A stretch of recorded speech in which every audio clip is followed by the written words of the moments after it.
হরে কৃষ্ণ, সুপ্রভাত।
যত রথযাত্রার দড়ি লাগবে, রথ টানার দড়ি, জগন্নাথকে বাঁধ।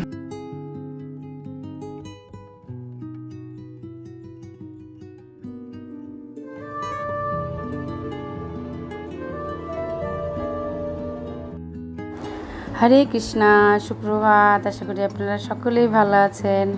লাইফ অ্যারাউন্ড কৃষ্ণা আরেকটি নতুন ভিডিওতে আপনাদের সকলকে স্বাগত। আজ শুক্রবার। আজ যে কোনো পোশাক পরাতে হয় ভগবানকে, যে কোনো কালারের ড্রেস পরানো যায়। তাই আজকে ভগবানকে আমি পিঙ্ক কালারের ড্রেস পরেছি আর বাড়ির ফুল দিয়ে সুন্দর করে সাজিয়েছি। এখন আমার ভগবানের জললীলা চলছে, কিন্তু মন্দিরে করে, কিন্তু আমি করি না। বাড়িতে আমি স্বাভাবিকভাবেই পুজো করি। এখন আপাতত ভগবানকে ফলমুড়ি দিয়ে ভোগ দিয়েছি। আবার রান্না করব, রান্না করে আবার একটা বৈষ্ণব সেবা আছে তাহিরপুরে, সেখানে যাব। আপাতত এই ভোগ দিয়েছি। আমি এখন বেরিয়েছি তাহিরপুরের উদ্দেশ্যে। আমি এখান থেকে যাব, আবার বিননগর থেকে আরও মাতাজি আর মাতাদির ছেলে যাবে। ওখান থেকে আমরা 3 জন যাব বিননগর থেকে। তারপরে তাহিরপুরে গিয়ে ওই বৈষ্ণব সেবায় গোপালের প্রতিষ্ঠা দিবস উপলক্ষে ওখানে আমরা সবাই অংশগ্রহণ করব। আমরা এই ভক্তের বাড়িতে চলে এসেছি। এখানে এসে দেখি এত সুন্দর সাজিয়েছে ওনারা। গোপালগুলো যে এত বড় বড়, আমি এত বড় গোপাল আমি দোকানে দেখেছি, যেসব শপে গোপাল বিক্রি হয় সেখানে দেখেছি, কিন্তু এরকম বড় গোপালের বিগ্রহ আমি কোনো ভক্তের বাড়িতে এই প্রথম দেখলাম। কি কত ওজন হবে তার নেই ঠিক। আর এত সুন্দর করে সাজিয়েছে, বউদের মতন টিকলি পরিয়েছে, তাজ পরিয়েছে মাথায়। আর যেমন বিয়ের বাসর সাজায় ভগবানের ঘর, তেমনিভাবে রজনীগন্ধা দিয়ে সাজিয়েছে। এত সুন্দর সাজিয়েছে। এখানে এসে এখনও ভক্তরা এসে উপস্থিত হয়নি, সব ভক্তরা সবে আসা শুরু করেছে। আমি আগেই গেছি, কারণ আমার গানের প্রোগ্রাম ছিল। প্রভুরা একটু তাড়াতাড়ি বলেছেন আপনি আসবেন, তাড়াতাড়ি গান করতে হবে, সেজন্যই তাড়াতাড়ি গেছিলাম। এরপরে সব ভক্তরা আসা শুরু করবে। আপাতত মায়াপুর থেকে, বনগাঁ থেকে, হবিপুর থেকে সব প্রভুরা চলে এসেছেন, এসে কীর্তন শুরু করে দিয়েছেন। এবং মায়াপুর থেকে যিনি এসেছেন কীর্তন করছেন, অসাধারণ কীর্তন করছিল, এত ভালো লাগছিল ওনার কীর্তন। উনি মায়াপুরে প্রতিদিনই কীর্তন করেন, কিন্তু খুবই সুন্দর কীর্তন করছিলেন।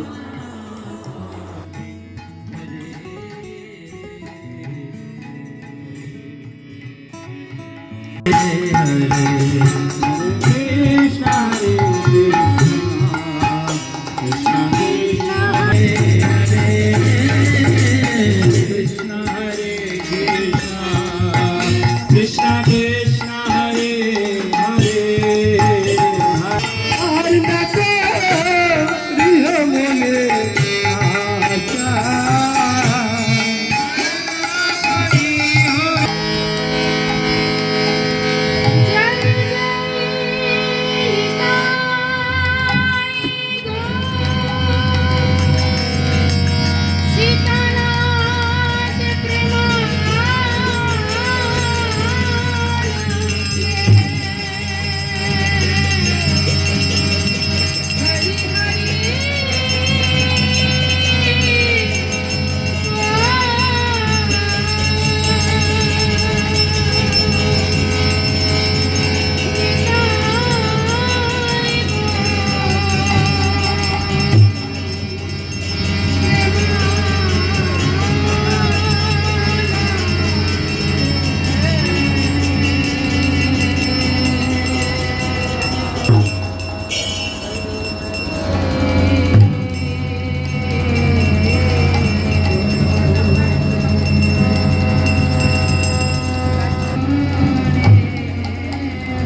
আমাদের এখানে আরতি কীর্তন হচ্ছে আর সব ভক্তরা মিলে আমাদের সব মায়েরা মিলে আর নৃত্য করা শুরু করে দিয়েছে। কিন্তু জায়গাটা এত ছোট্ট, কিন্তু প্রভুদের কীর্তন করছে পাশে, কিন্তু প্রভুরা আর নৃত্য করতে পারছে না।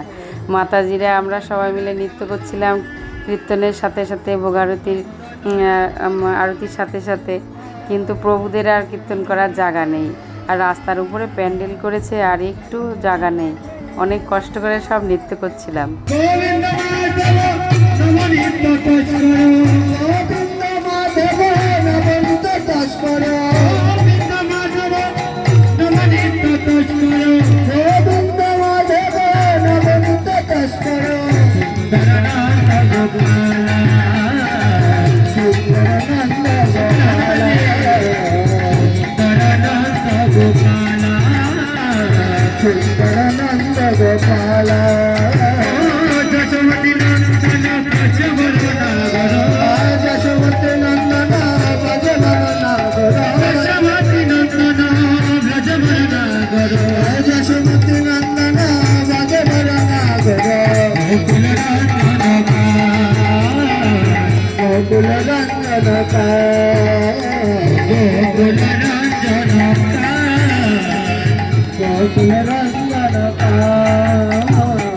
যমুনা তট চরা গোপী বসন হর, যমুনা তট চরা গোপী বসন হর, যমুনা তট চরা গোপী বসন হর, যমুনা তট চরা গোপী বসন হর। দাসর শিখ কৃপাম, দাসর শিখ কৃপাম, দাসর শিখ কৃপাম,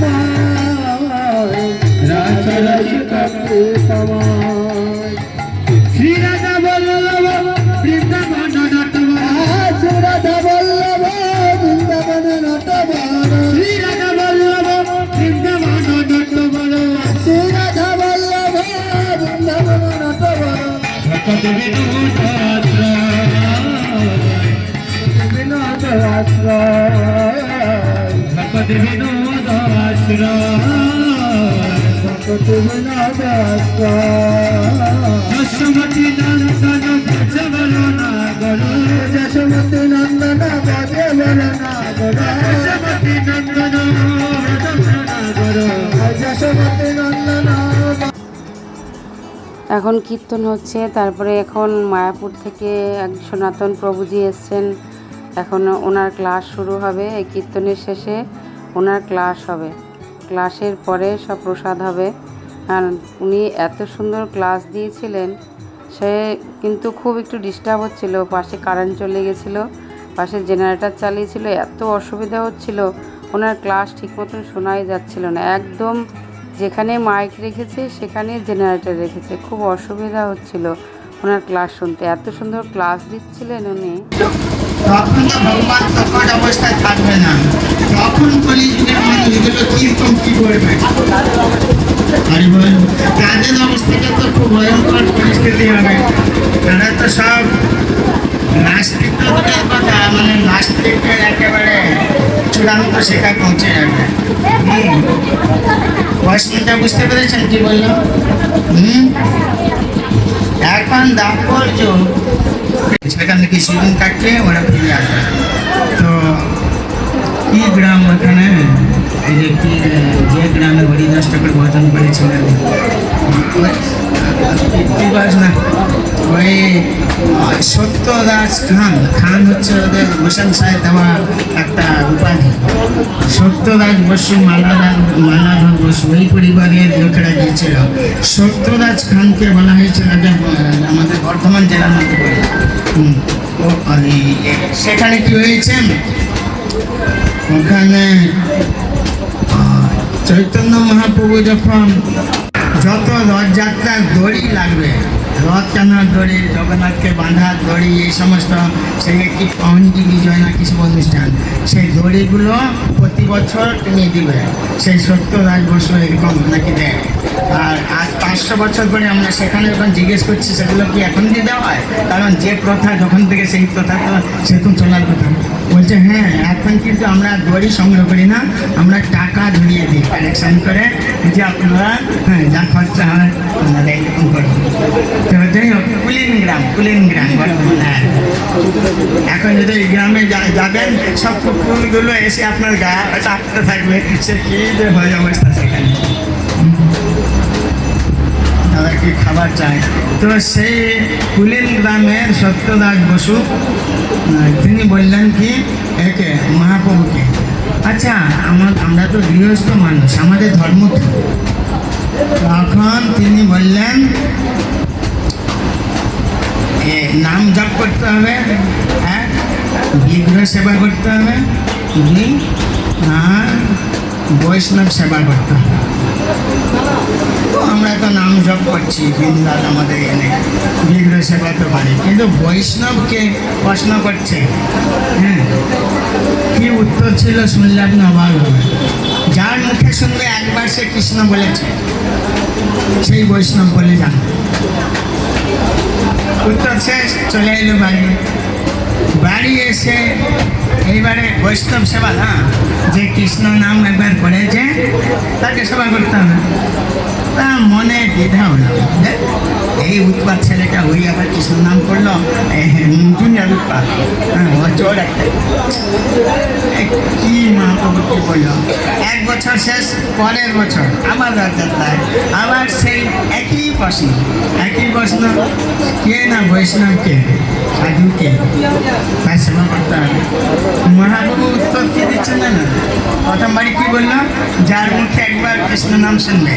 আর সেবার উত্তর দিচ্ছে দ্বিতীয় বছরে, না যে সব সময় কৃষ্ণ নাম করছে সে জানবে বৈষ্ণব। ব্যাস, উত্তর শুনে এখন যে সবসময় কৃষ্ণ নাম করছে তার সেবা করার সে চেষ্টা করছে। এখন আমরা ভোগ দর্শন করতে শ্রী ভগবানকে এসে দেখি এত সুন্দর সাজিয়েছে, মানে চোখ ফেরানো যাচ্ছিল না, ভগবানকে এত সুন্দর লাগছিল। মেয়েদের মতন টিকলি পরিয়েছিল গোপালকে, এত সুন্দর লাগছিল। এখন সবাই বাইরে প্রসাদ পাচ্ছে, আমরা ভগবানের ভোগ দর্শন করতে এসেছিলাম ভেতরটা সব বাইরে প্রসাদ পেতে বসে পড়েছে। এখন সব প্রসাদ বিতরণ হচ্ছে। খুব ভালো ভালো আইটেম রান্না করেছিলেন ওনারা, খুব সুন্দর সুন্দর, মানে একদম বিয়ে বাড়ি বড়ো বাড়ি অনুষ্ঠানে যেরকম রান্না করে সেরকম রান্না হয়েছিল। কিন্তু প্রসাদের আর ভিডিও করিনি সেই মুহূর্তে, তারপরে এখন আমরা প্রসাদ পাবো, প্রসাদ পেয়ে বেরিয়ে যাব। আবার আপনাদের সাথে আর একটা নতুন ভিডিওতে আবার দেখা হবে। ততক্ষণ ভালো থাকবেন, সুস্থ থাকবেন। আর আমার এখানে যে আমি যে কীর্তনটা করেছি, যদি আপনারা ফুল ভিডিওটা শুনতে চান, ফুল গানটা শুনতে চান, তাহলে আমার একটা নতুন চ্যানেল আছে, জয়শ্রী গান্ধার্বিকা মিউজিক। সেখানে আপনারা আমার এই গানটা পেয়ে যাবেন। হরে কৃষ্ণ। যদি আপনাদের ভালো লাগে আমার এই ভিডিওটা, তাহলে সাবস্ক্রাইব করে পাশে থাকবেন। হরে কৃষ্ণ, হরি বল।